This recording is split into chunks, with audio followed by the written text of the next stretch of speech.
Welcome back to Stu Structures. We're here to continue our build on the ice house, so stay tuned.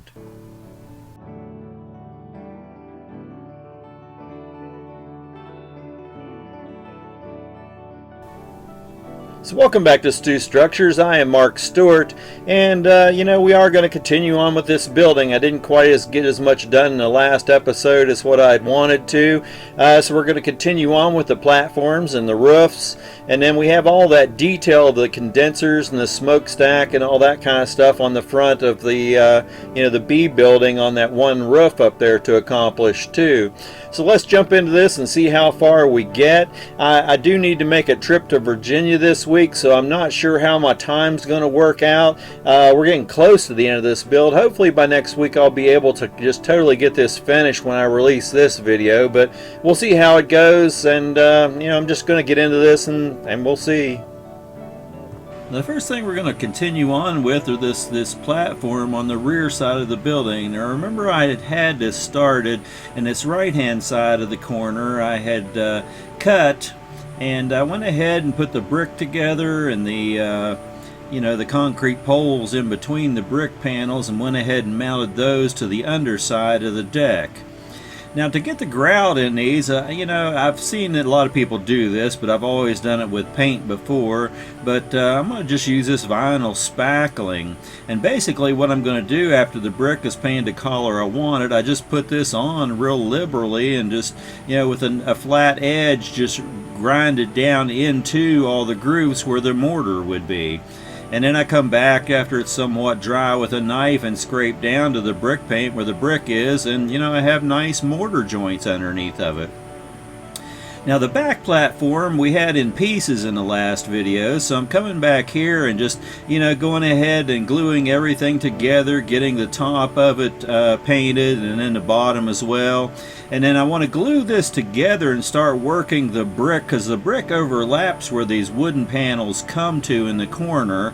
And then once I come back and touch up all the paint and get this mounted into the building, the whole rear platform is in place all the way around these two sides of the building. And that's just a major thing there. Now we're going to continue on with this front area, and you see this is an indented corner instead of an outside corner like the other one was, but it's the same process. And in the last video we had started putting this deck together to wrap inside that corner, and I'm just using a real light stain on this to get the black. I'm coming back with my chopper and cutting all the legs to this. These are going to be exposed wood on this one, so they'll end up getting glued underneath and then painted the same color as the deck. But before I can really go ahead and mount that to the building, I want to go ahead and work on the roof, because it's just going to be hard to get up underneath the roof and work on it once it's in place. And I had some of these boards glued to the building in my last episode, but now I came back and touched everything up with white paint. The roof panels I had cut before and marked where all these rafters go, and now I've glued all the rafters and they have their first coat of paint underneath of those. And after the second coat, I come back and put this support rafter that supports all the rafters across, so just a main support beam underneath of that, and paint that white too. And then my roofs are ready to mount underneath or on top of that roof area around the front corner. And once I get those glued into place, they have these main beams that come underneath of them. So I go ahead and cut those and paint those, and turn the building upside down and start gluing all those main support beams out to where that rafter was that supported all the rafters. And the pre-painting this makes this a whole lot easier. And then I come back and cut all the 45 legs that will come from that down to the wall that gives the support that the roof needs. And pre-paint those white, glue them into place, and just come back and touch up the paint anywhere the glue is showing or anything like that, and we have the whole support system together for the roof. And then, like all the other roofs, we just come back and start adding the roofing paper on them. Now I didn't end up putting a piece of flashing along the blue seam of the roof, but I did on the white side. And then I came back and put black paint on everything and glued the deck into place, and that's the whole front platform area with the roof and platform in place and ready to go. Now, one thing I want to come back and add, you can't really see the roof on building A, but there were offices in this besides a rolling mill, and I'm assuming they would have had some type of wood or coal heat to them. So I'm just adding this chimney. I don't have good pictures of this roof, so I don't know what kind of detail would have been up there, so I'm just adding this chimney in there. You know, that's the basic building done. So now we need to start looking at all this condensers and various stuff that's on this roof in front of building B.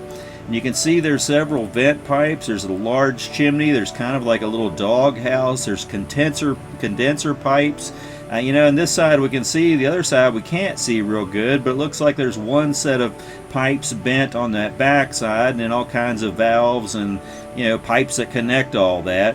And I don't really know anything about the internal workings of all this, so I'm not really sure how to do any of this to actually simulate what was there in life.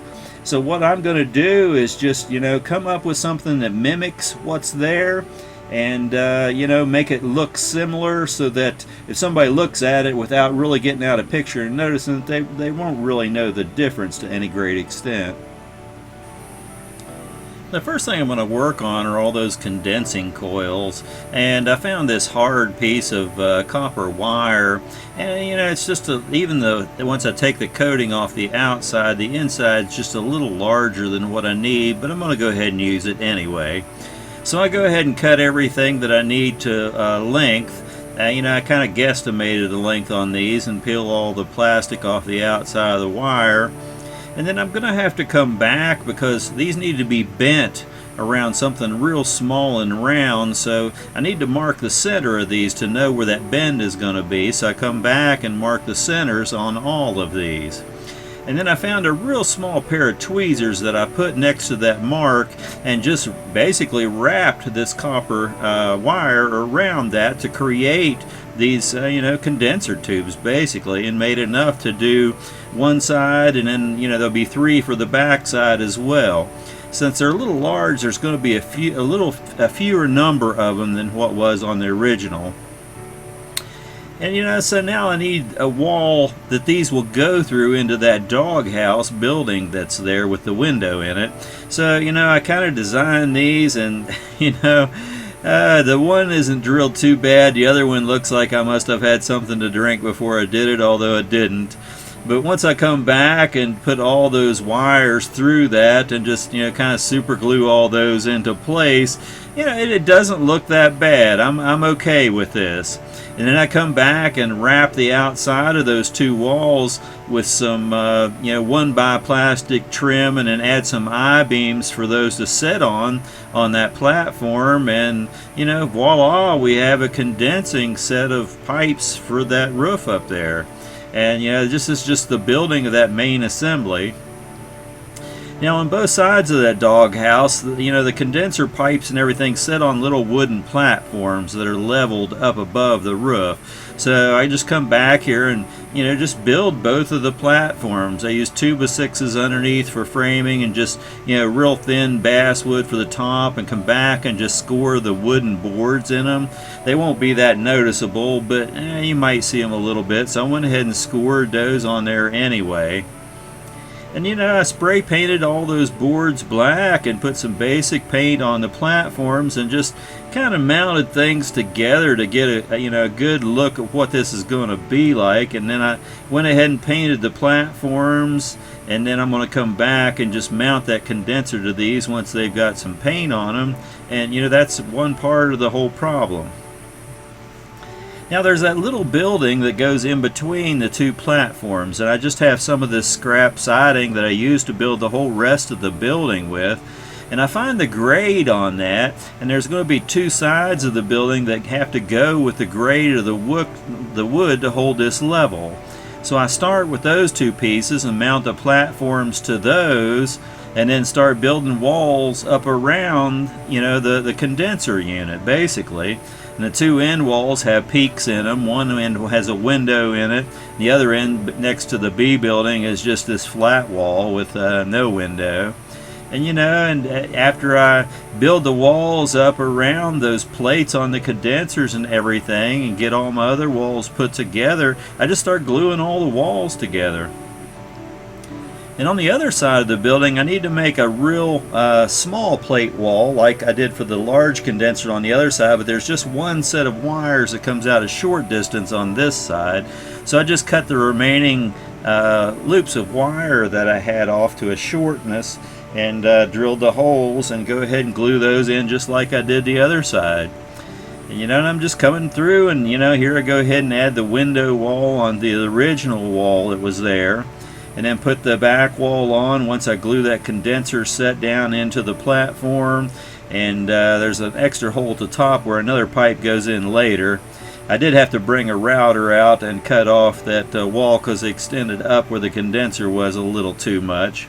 The next thing we're going to do is just start cutting the roofs for that little building. I'm using the same cardboard that I used for the rest of the whole building, and I just come back and cut both halves of that roof.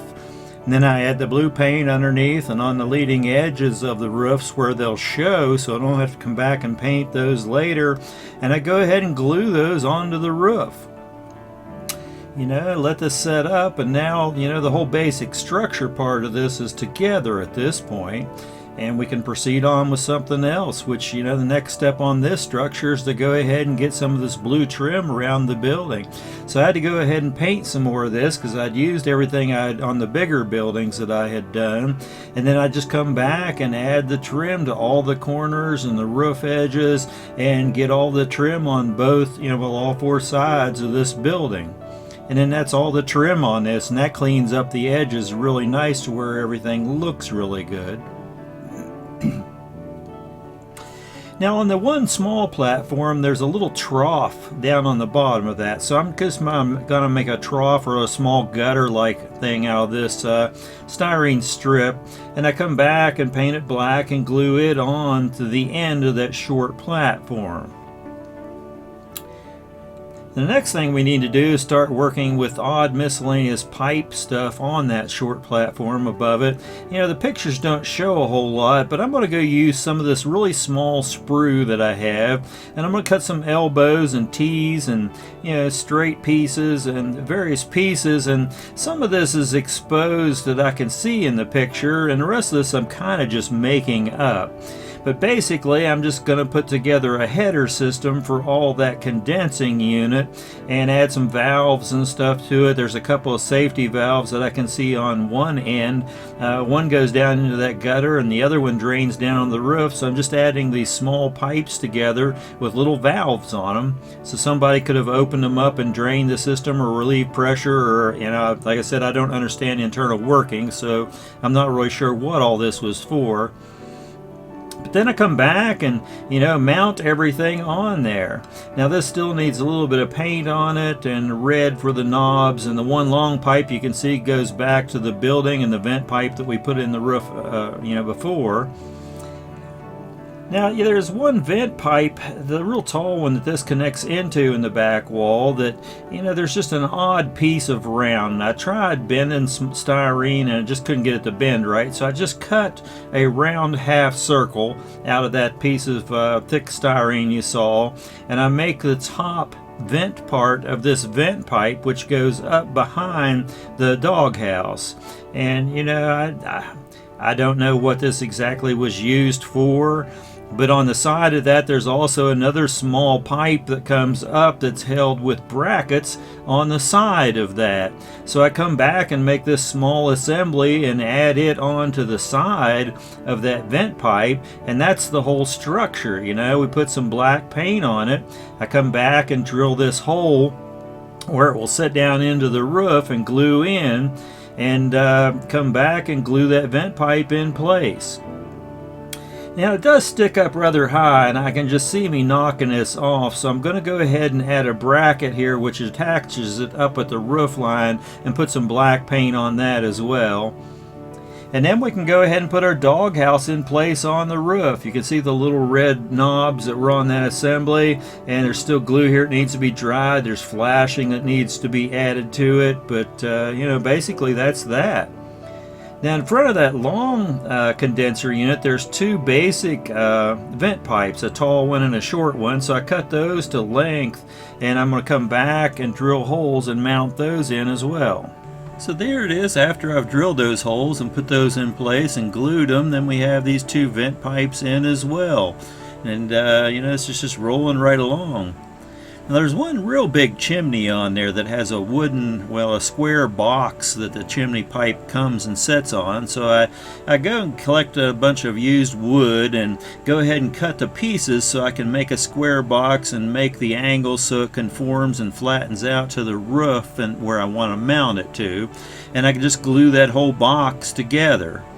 And you know, come back and put some paint on it later on. But I went through all my miscellaneous styrene. I found this tubing here, you know, and it's real thick walled, so the top of it I'm just going to ream out so it looks like a real thin piece of metal on the top. But basically I go ahead and do that and then glue it to the box, and that's, you know, the basic structure that I need for this real large chimney that comes up. So then I go ahead and put some black paint on it.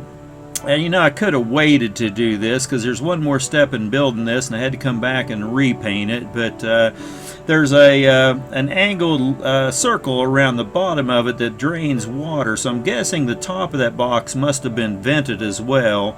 So on some styrene I just drew out this circle and cut the center of it out the same size as that pipe that I had, and basically made that. Now this isn't going to have an angle once I slid it down onto the pipe as much as, you know, as the original, but once I put black paint on this, and you know, it's going to give me the effect that I want around the bottom, and you know, it looks good, and it would have stopped any water from getting down into that vented box. So then we come back and just go ahead and mount that on the roof as well. Now the roof is real narrow because I didn't build the width of this between building A and B as deep as I would have liked to. So once this is on, I just start coming back and putting flashing around the bottom of that chimney. And here you can just see into the pipes and stuff from various angles around that doghouse area, and just shows how I'm doing that. Now there's another gutter that I need to add to building A. So I just took a small piece of styrene and bent it to shape, and then I took some paper and just cut some tags that I'm going to glue to this that would have held it, or brackets that would have held it onto the building. And after all that glue dried, I bent the ears out and glued the whole thing onto the building, and that's done. Now here is a picture or a video of it, just, you know, as it is at this point. Like I said, there's some touch-ups. I've got to come back and do lots of little things on this, and you know, I'll just do that off camera and finish it up. But basically this is the whole structure pretty much completed at this point. It's going to be a nice structure to have on the railroad. It gives me a nice industry to bring reefers into. You know, they would have brought stuff and taken stuff out of here as far as fruit, and they might have done some emergency icing on reefers in this town at this building as well in the, you know, late 1800s. So there you have the last segment that I'm going to do on the Belington Ice House. This has been a real fun build. There's still tiny little things that I need to go through this building and do. There's still a couple little tiny pieces of flashing to put on, some paint touch up, and you know, I didn't get around to building the little crates on the docks for the bottles and the fruit and all that kind of thing. The area of Belington here had a huge apple orchard at one time, and during the period of time this building was here, I imagine some of that fruit was exported to other parts of the country through this cold storage house. and there would have been wooden reefers here, as well as bringing other fruit, oranges and that type of thing into Belington from other areas of the country as well. So I'm going to have to make some of those, but I'm ready to move on to Sparky's house build, so I'm going to continue on with that next week and get a good start on that, and put this one behind me for now. I'll just work on this in the background as I'm doing other things for other videos, and maybe eventually someday go ahead and just do an update as to the details I'm putting on the docks and those kinds of things, and maybe just show you how I'm going to make a couple of those things in a real brief extra video one week or something like that. But in any case, I do appreciate you coming back and sharing this time with me. This has been a fun build, and a lot of people have heard about me getting ready to build Sparky's house. Some people are looking forward to that build. I know Sparky probably is. Anyway, it's somewhat of a complicated build. So next week I'll show you the process of what I'm going through and how to figure out how to build that, and we'll get into the build the following week as far as actually putting our hands on materials. So in any case, I'm looking forward to coming back and sharing that with you. I hope you come back and watch my videos on the next build. Like and share this material with other people out there in the hobby. A lot of people doesn't know this kind of thing exists out here. I mean, buildings like this, a lot of people would like to know how to make this kind of stuff for their model railroad, because they have a building similar to this in their hometown that they want to model, and just don't know where to begin. And a lot of the little tidbits I throw out there may help some people along, so share it with other people in the hobby. And if nothing else, just get a few pieces of scrap material out there and start scratch building something. That's why I put all this stuff up there. It's mainly to show you that it's not that hard to do this kind of thing. It has to be well thought out. I make plenty of mistakes doing this and have to do stuff over. There's a couple little things on this building I got into working on, and then realized, well, what I was doing wasn't going to work that well, so I went back and approached it from a different direction and found something else that worked better. So it's a lot of trial and error. Some things I've never tried before. The spackling on the brick, I've seen other people do it on YouTube channels, but I've never done it that way myself. It's definitely a lot easier than the other methods that I have tried before. I was happy with the results I was getting with what I did before, but I think this was a much easier process to do, and getting all the brick lines, mortar lines in place in the brick. So I'll probably continue with using that instead of the previous methods I was using. It's all about learning and trial and error. And that's what you need to do. Grab materials out there and scratch build you some buildings and hone your craft and learn while you're doing it, and just enjoy the process. Happy model railroading.